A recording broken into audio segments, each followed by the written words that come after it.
spend the morning with me, except I'm sick. It's so unfortunate, but the first thing I did was grab soup. Helps with the throat. And then I figured instead of sitting on my butt the entire day, I should probably do something productive. My husband left a positive potato on my desk for when I got back, which was really sweet. And then I opened some mail, so I got some fall home show tickets. Hi, Brian and Sarah. Then back to the partial morning routine where I'm journaling, reflecting on my thoughts. And then it's time for me to dust because it's been a million years since I've been at my office. Cleaning up my bag was something I needed to get done. The cream cheese dirty knife was a suspect. I was running late to site, so I decided to save time. I brought a toast, cream cheese, and a knife, and I just made it in the car. Then it was time to dust any crumbs or dust that was in my bag. Once that was clean, then I started to refill. The essentials like sunscreen and hand sanitizer and snacks were a must. After that was completed, it was time to shower up. When you're sick and everything, shower is off the table, as we all know. But fear not, because the skin routine proceeds. I find that coming back after a big trip, it's also hard for me to find the specific products that I use, so it takes me a little bit longer to finish what I would normally be doing and would take me 5 minutes to do. The hair needed a little bit of love, so dry shampoo was a must, and then I just tied it back so that I could proceed with my soup. When I'm sick, soup is literally all I eat, and I'll put some noodles in just for a little treat yourself moment. The key to getting over a sickness is salty soup, so this is me adding all the sodium. And then vitamin C, as always. Cold oranges just hit differently, so this is me enjoying that.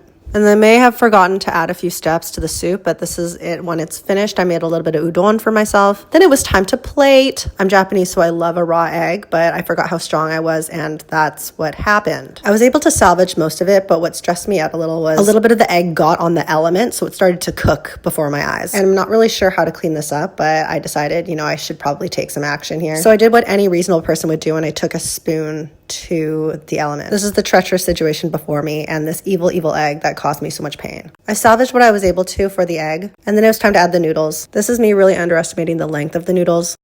I felt threatened in this moment. No, because look how long these are. But all is well because I was able to get all of the nutritional value that I've cooked up for myself in this cauldron. Another staple is ginger, lemon, and honey tea. The honey had crystallized, but I was able to get a generous amount for my serving. And then it was time for me to set up my little space. When I'm sick, I really like to nest up, so I'll take some bedding. Of course, throw a few oranges from across the room because the kitchen's just right there.